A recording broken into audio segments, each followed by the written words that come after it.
Notes of Truth with Julie Carrick.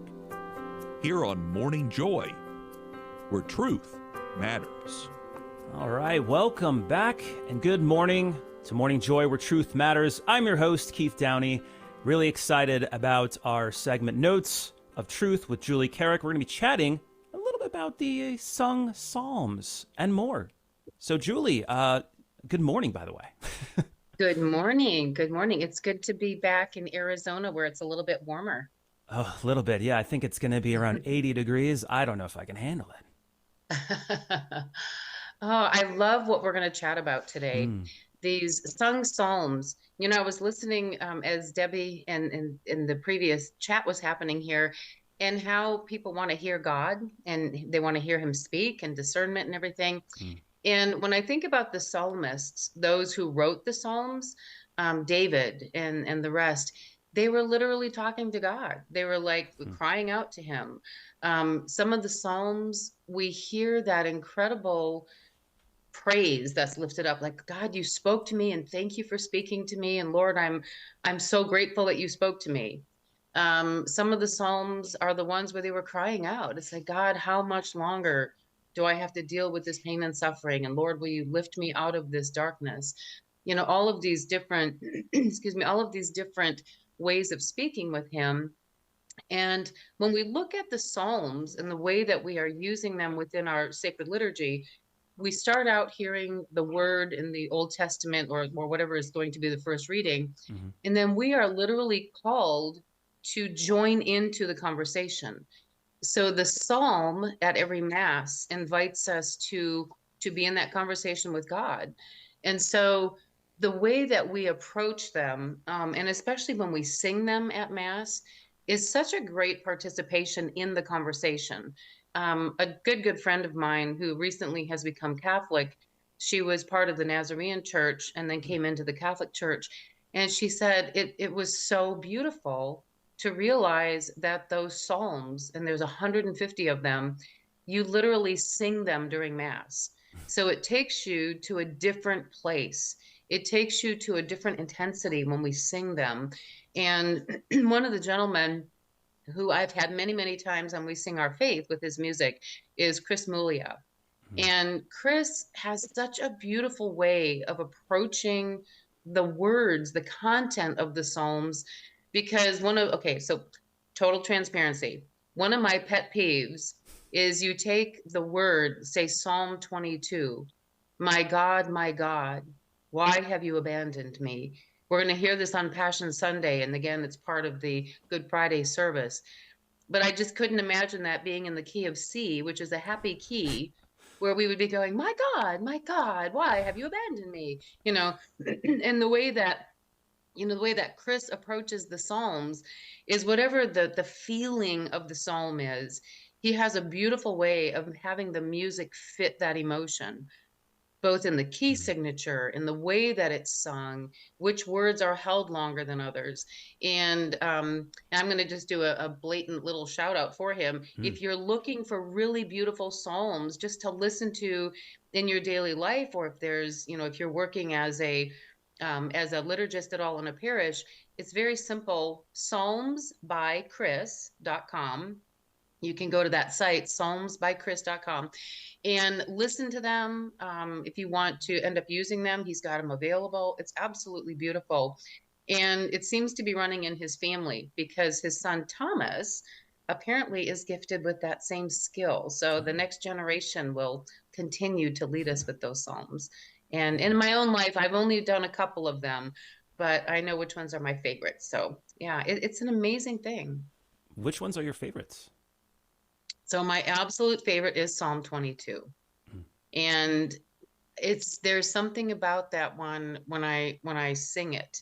So I've got a couple of favorites, but that one on Passion Sunday, because it is such a pivotal point in the history of salvation, where Christ is rejoicing at the very beginning of Mass, like the procession. We're crying out just as he entered into the city of Jerusalem, Hosanna to the Son of David, Hosanna to the Son of David. And then within a minute, we're into those readings. And that psalm that foretells what is going to happen to him. My God, why have you abandoned me? All who see me scoff at me, they mock me. I can count all my bones. And it foretells what he's going to look like. And then we keep crying out, my God, why have you abandoned me? And then because of some of the adversities in my life, now I don't in any way, shape, or form compare myself to what Christ suffered, but I know how to offer my suffering into his suffering. I know that he suffered and died for me as much as he did for every single one of us. And so that particular psalm allows me to, in very meaningful ways, in very mindful ways, offer whatever I might be going through into his suffering.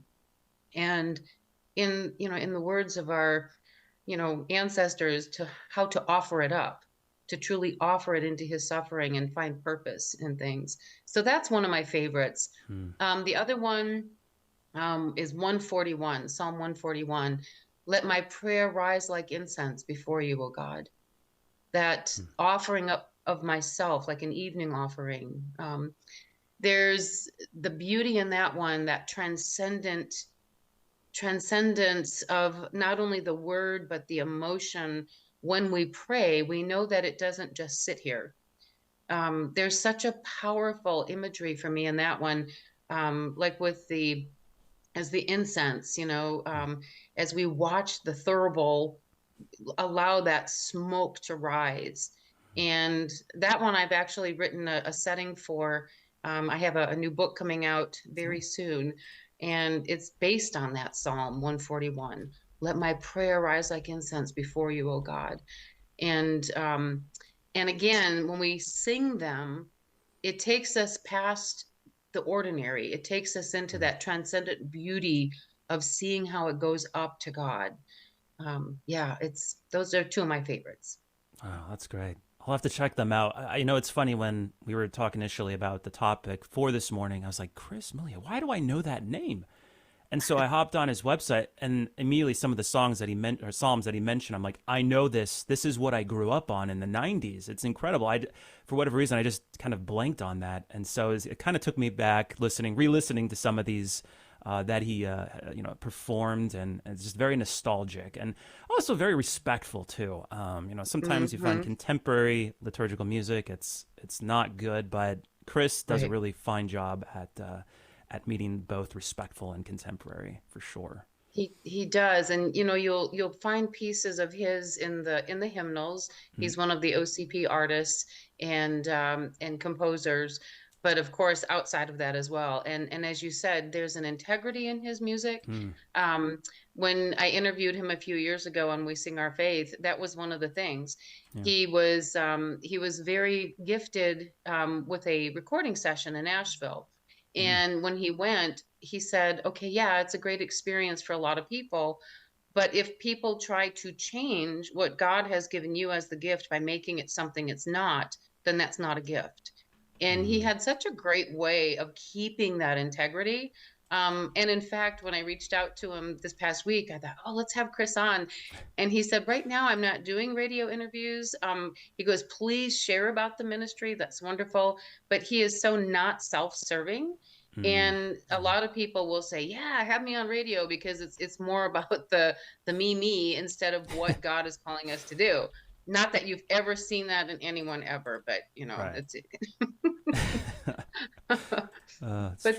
there is a beautiful integrity in his writing style, and keeping that solid beauty. The other thing with singing the Psalms, it seemed like in the late 70s, early 80s, there was a very odd thing that happened within the music industry, if you will, for liturgical music, in that composers were taking the Psalms, and then instead of just keeping that verbatim, like keeping the way that they were originally written by the psalmist, they would kind of put their spin on what they thought they meant. And so these songs came out of the actual Psalms, but it changed their meanings. It is God doing it, not us telling God what to do. It is, and so that's another thing that I'm finding so heartwarming within our church today. are the people that truly are writing the solid, beautiful sung psalms. They're keeping the words exact. They're not leaving it open to whatever our human translation might be. We're Yeah. keeping it as it was intended by the original writers, and again, the music that goes with them is just beautiful. A gentleman by the name of Owen Alstott, he's been forever one of the composers whose music is in a lot of the hymnals and a lot of the prayers that are used in church, those books and missalettes. And his is beautiful. And he too has that beautiful sense of keeping the integrity of it, the beauty of the music fitting the emotion and the content of those. So if anyone is looking for more resources on that, of course, reach out to me at any time. I'm willing and just joyously wanting to still serve in that capacity to bring beautiful, solid psalms to your parishes. So just reach out. I'm happy to help. Oh, thank you so much. Yeah, don't fix something that's not broken, basically, when it comes down to the Psalms. Yes, absolutely. You mentioned Psalm 22 is kind of one of your favorites. Did you want to sing a little bit of it live? I would love to. So here's the melody of it. My God, why have you abandoned me? My God, why have you abandoned me? All who see me scoff at me, they mock me. With parted lips they wag their heads. He relied on the Lord, let him deliver him. Let him rescue him if he loves him. My God, why have you abandoned me? Wow. Yeah. I mean, I'm kind of speechless. That was beautiful. It was beautiful, but also, had that sorrow. But my goodness, thank you so much for sharing that, especially so early in the morning. I know it's kind of It's awake, thanks be to God. Yeah. Awesome. Thank you so much. Well, we can catch Julie on We Sing Our Faith every Saturday morning at 9 a.m. Central. Thank you so much for joining us, Julie. But hey, search for us on all the social medias: YouTube, Facebook, Rumble, X, Instagram. Just not TikTok, okay? We're not on TikTok. No, thank you. But hey, stay tuned. Coming up next, at least in our next segment, we've got that GRN raffle. Stay tuned.